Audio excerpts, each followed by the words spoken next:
Hi, welcome to Lesson 3, which is Use Verbs, not Nouns. There are 2 lessons on this topic. Why? It's because good writers use strong verbs. It's as simple as that. Why do good writers use strong verbs? It's because strong verbs communicate a powerful message which is easy to understand.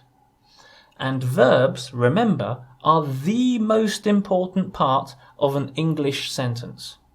If we use a strong verb, we know who did the verb and who is affected by the verb. And we can see that already in the questions and the topics we've looked at in lessons 1 and 2. Some people use lots of nouns or adjectives or adverbs. And that might be good for writing a story, but it is not good for writing a professional, easy-to-understand legal text, or business text, or academic text. If you use strong verbs, your writing will be much, much better. Why? It's because readers will be able to understand your message easily. They won't have to look at the nouns or look at the adjectives or the adverbs and try to work out what you're trying to say. Using strong verbs makes you look good. No one has ever said, "This lawyer's writing is really clear, I don't like it."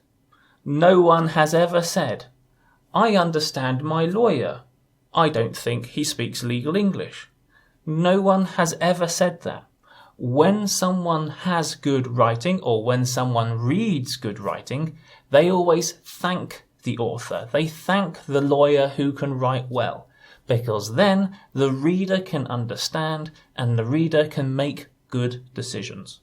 In this video, we will be looking at a type of noun called a nominalization. Now, nominalizations are often called zombie words, because these zombie words eat the words that we should be communicating with. Have a look at this sentence. The conversation yesterday was about the government's amendment to corporate law. At first glance, it looks okay, but the problem is it has 2 zombie words, conversation and amendment. And these nouns, these zombie words, are hiding the strong verbs that we should be communicating with. If we have a look at that sentence, the only verb is was. This verb tells us nothing, and remember, the verb should be the most important part of the sentence. So if we redraft this, if we rewrite this to say, the conversation yesterday was about how the government is amending corporate law.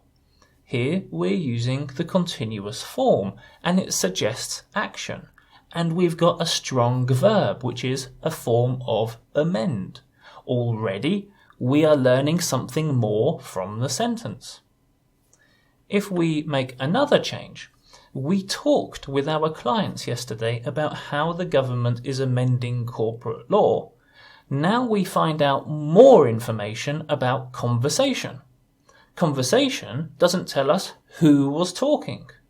But if we use a different verb, a strong verb, like we talked, then suddenly we have much more information. Who did we talk to? We talked with our clients yesterday about how the government is amending corporate law.